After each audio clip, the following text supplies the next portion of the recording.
అమ్మా ప్రకాష్, ఈ photo ఎవరిదమ్మా? Photo చూసావా నాయన? చూసి అడుగుతున్నానమ్మా. బాగుందా? నీకు నచ్చిందా? సరే సరే. ఫోటోనా? కాదు, ఆ పిల్ల. ఫోటోని చూసి పిల్ల నచ్చిందో లేదో ఎలా చెప్పగలనమ్మా? పోనీ చూడ్డానికి ఎలా ఉంది? అందరూ ఆడపిల్లలాగే ఉంది నాయన. ఆ పిల్లని మీ అమ్మమ్మ చూసి వచ్చింది. ఓహో. బుద్ధివంతురాలట. అబ్బా. బిఏ చదువుతుందట. మంచి సాంప్రదాయమైన కుటుంబం. నీకు నచ్చితే వెంటనే పెళ్లి చేస్తాను అంట. అవును నాయన. అమ్మా, వాళ్ళ మంచి చెడ్డలు సాంప్రదాయం మనం ఇచ్చాం కదా, మరి మన సాంప్రదాయం కూడా వాళ్ళు అడిగింది. ఏం నాయన? మీ నాన్న ఏడి, ఎక్కడున్నాడు, అసలు ఉన్నాడా లేడా? ప్రకాష్, అమ్మా, నీ నొసటి కుంకుమ బుట్టు తప్ప ఆయన ఉన్నాడనటానికి వేరే ఆధారాలు ఏమున్నాయమ్మా? ప్రకాష్, నా జీవితంలో ఇతర సుఖాలకి ఆనందాలకి నోచుకోకపోయినా ఈ పసుపు కుంకుమ మాత్రం నా జీవితాంతం ఉంటుంది. అమ్మా, భగవంతుడి మీద భారం వేసి ఆ ఆశ చూశారంటే అనుకున్నప్పుడు నాకు డబ్బన్నది కదా, అందువల్ల సేమి శకుంతలే ఉంచండి. ఔదార్యం శ్లాఘనీయం. పెంచిన పిల్లకి ఎవరైనా ఇంత సహాయం చేస్తారా? ఈ డబ్బు శాంతకు నేనిచ్చింది అనుకుంటున్నారు. ఎంత ఆవిడ సొంత సొత్తు. ఆమె తండ్రి చనిపోతూ శాంతతో పాటు 50,000 రొక్కం నాకు ఇచ్చిపోయాడు. ఆ డబ్బుతోటే ప్రస్తుతం మేముంటున్న ఇల్లు ఆవిడ పేరునే కొన్నాను. దాని తాలూకు ఇంటద్దే మీకు ప్రతి నెల జమ కడుతున్నాను. 65,000 రొక్కం వచ్చిందంటే very good, very good. Agent గారు, ఈ విషయం మాత్రం ఎవరికి తెలియనివ్వకండి, ముఖ్యంగా శాంతికి. అలాగా?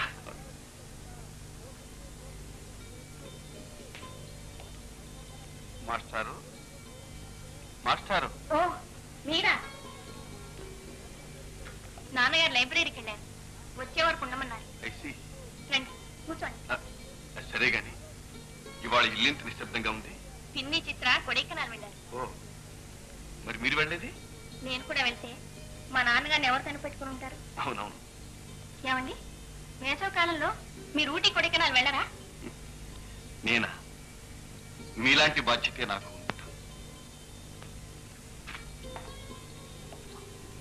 మా అమ్మకు కళ్ళు లేవు. ఆమెను వదలు నేనెక్కడికి.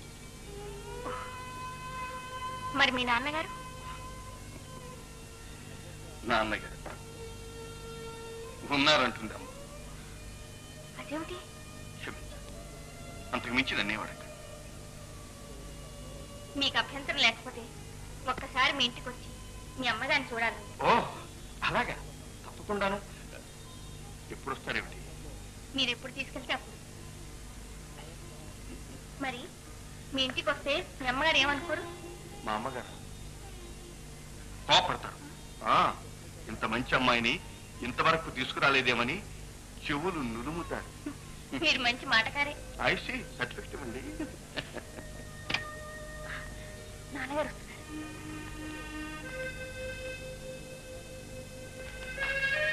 ప్రకాష్, నువ్వు వచ్చి చాలాసేపు అయిందా? అబ్బాయి ఇప్పుడే వచ్చాను.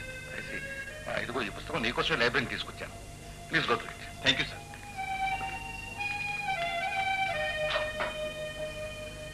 ప్రకాష్, మీరు చెప్పినవన్నీ రాసుకొచ్చాను. సరే, అది అలా ఉంచు. నీతో ముఖ్యమైన విషయం మాట్లాడాలయ్యా. ఏమిటండి ఇది? నువ్వు డాక్టరేట్కి తీసి సబ్మిట్ చేసిన తర్వాత విదేశాలకు ఎందుకు వెళ్ళకూడదు? వెళ్ళాలని కోరిక ఉంది, కానీ కోరిక ఉండగానే సరే డబ్బు కావద్దు. దాన్ని ఏర్పాటు చేస్తాను. మీరా?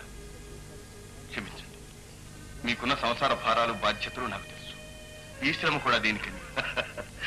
ప్రకాష్, ఏర్పాటు చేస్తానంటే నేను ఇస్తానన్నట్టయ్యా. నా దగ్గర ఏముంది ఇవ్వడానికి? అది కాదు, నా స్నేహితుల కూతురు ఒక అమ్మాయి ఉంది. ఆ అమ్మాయిని కానీ నువ్వు పెళ్లి చేసుకుంటే. మాస్టర్, ఓహో, పిల్లలు చూడాలంటావా?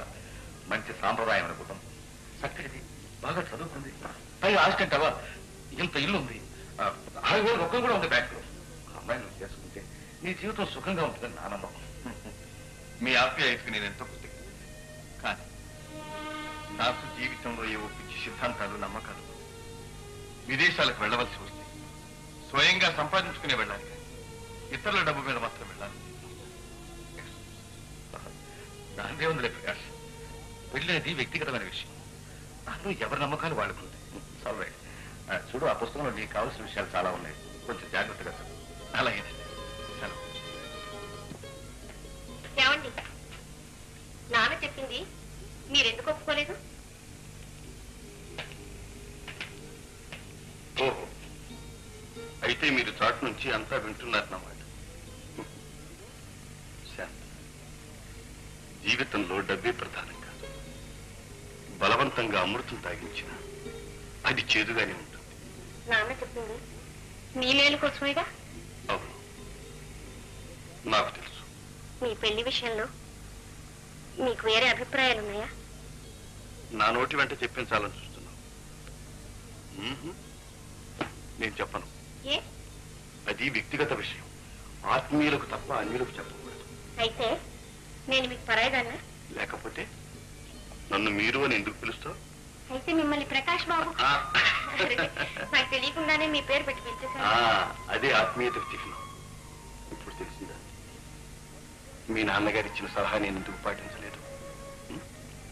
అసలు కళ్ళెదట నువ్వు ఉండగా మీ నాన్నగారు వేరే పిల్ల సంగతి చెప్పడం ఎందుకు? పోండి, మీతో నేను మాట్లాడుకోను. ఇప్పుడు ఎందుకు మాట్లాడా? అయితే అసలు మాట్లాడు.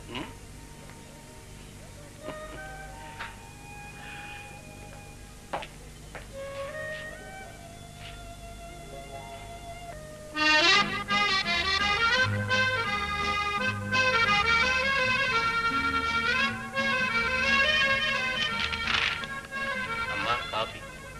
పెట్టండి. దాని ఇంకా రెడీ కలే? 1 minute. అందానికి అందం అన్నట్లు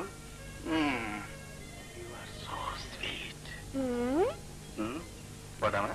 మమ్మీతో చెప్పొస్తాను. కానీ మమ్మీ మమ్మీ, నేను రమేష్ షికారికి పెడుతున్నాం. నువ్వు కూడా రామమ్మీ. నేనెందుకు పిచ్చితండి? మరెందుకు వచ్చావు? ఎందుకు వచ్చానా?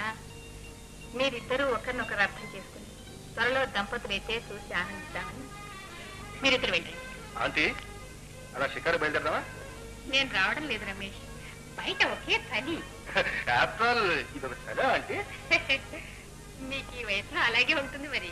మీరిద్దరు వెళ్ళండి. Thank you very much aunty. Tata mummy. Good luck my చిన్న.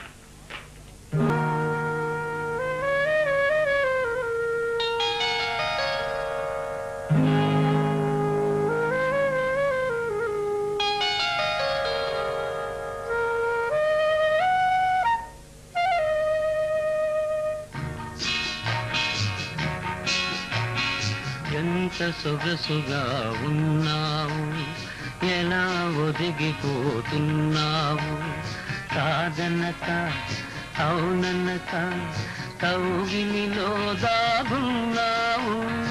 ఎంత సొగసుగా ఉన్నావు, ఎలా ఒదిగిపోతున్నావు, కాదనక అవుననక కౌగిలిలో దాగున్నావు. ఎంత సొగసుగా ఉన్నావు.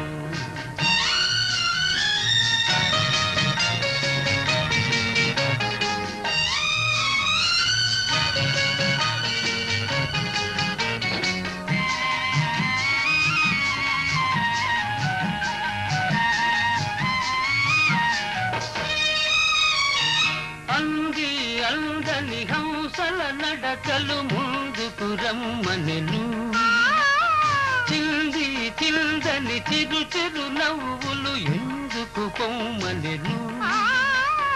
అంది అందని హంసల నడకలు ముందుకు రమ్మనెను, చింది చిందని చిరు చిరు నవ్వులు ఎందుకు పొమ్మనెను.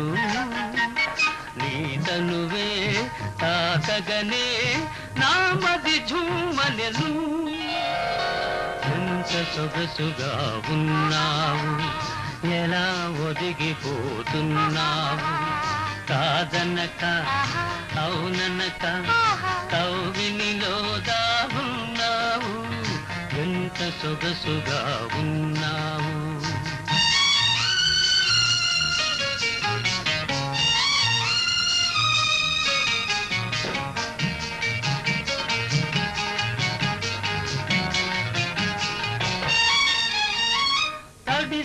తడియని నీలి కురులలో కురిసెను ముత్యాలు విరిసి విరియని వాలు కనులలో మెరిసెను నీలాలు తడిసి తడియని నీలి కురులలో కురిసెను ముత్యాలు విరిసి విరియని వాలు కనులలో మెరిసెను నీలాలు పులకించే పెదవులపై పలికెను పగడాలు ఎంత సొగసుగా ఉన్నావు ఎలా ఒదిగిపోతున్నావు కాదనక అవుననక కౌగిలిలో దాగున్నావు ఎంత సొగసుగా ఉన్నావు